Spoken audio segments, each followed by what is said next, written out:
Hey everyone, I am Marathon Emilio, and this is another episode of Metal Mondays. And so today we are talking about.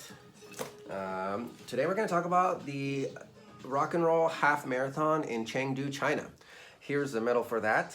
As you can see, it's a giant panda, and everything is giant panda in China. Like it's like their mascot for everything. So I'm not surprised that this is on my medal. So the story behind this is that it's my second time ever running a half marathon in another country. And I went to this marathon because I was actually hit a rough patch in my life. And I just kind of felt like I needed to get away and go somewhere else where like nobody knew me and just do my own thing and just get lost. And so I was looking for races like kind of like, Mexico or Canada, somewhere kind of close, but I couldn't find anything.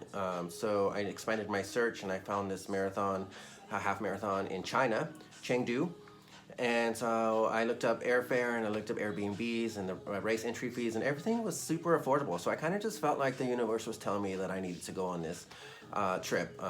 And so I just said, fuck it. I booked my flights and paid for everything. And 3 weeks later, I was on a plane to China. And it was rough.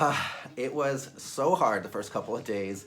I don't speak the language, and it turned out that the area of China where I was at in Chengdu, nobody really spoke English there either. So it was really, really hard for me to get around and really just do anything.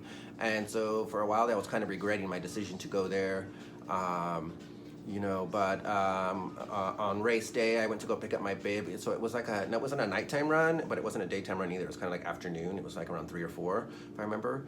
And so I picked up my bib earlier that day, and that was a disaster too. Like nobody there spoke English. It was like super unorganized. People were like no lines. People just pushing their way to the front. And when I finally got to the front an hour later, I just saw people taking bibs, and so I just reached out my hand and somebody gave me a bib, and I was like, all right, I'm out here. So I technically didn't officially run the race because I didn't run it under myself. Nobody checked my ID or whatever. I ran it under somebody else. So that was pretty annoying actually, and I actually sent an email and never heard back from them. Rock and Roll Marathon, talking to you. Anyways, so finally the race comes, and it was, like I said, about 3 or 4 o'clock, and as soon as I started running, I just felt better. Everything just calmed down, and I got my runner's high immediately. But also the course was pretty cool because it took you all around town, and therefore I got to find things that I had known that I wanted to do but couldn't find. For example, like, I don't know, mile 2, I was like, oh, here's that park I wanted to go see. And at mile 4, I was like, oh, there's that building I was trying to see. And mile 8 was like, oh, there's the giant panda exhibit thing. And so I was able to really just get my bearings from town, from all around town, and just kind of figure out where I was supposed to be and where I was going to go. And do all my sightseeing. So the next day it was on. Like I just woke up early and I was feeling good, and I just went everywhere and I did everything I wanted to do, and I was just like confident, and I was eating good, and I was just letting people pick for me. I'd go into restaurants that looked busy. Wherever was busy, that's where I ate. And so I would just like have them order for me, and I don't even know what I was eating, but it was all delicious and super spicy actually, because it's like the Sichuan capital of China. So it was all super spicy food.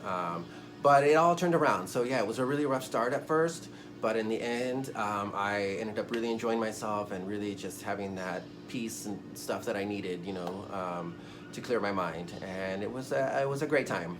The course was nice, and scenic, and I really ended up enjoying my trip. So I don't know that I would do this one again, but I'd be down to go do another one in China. I kind of always want to do like the Great Wall or something like that. So maybe in the future I'll do that. I don't know.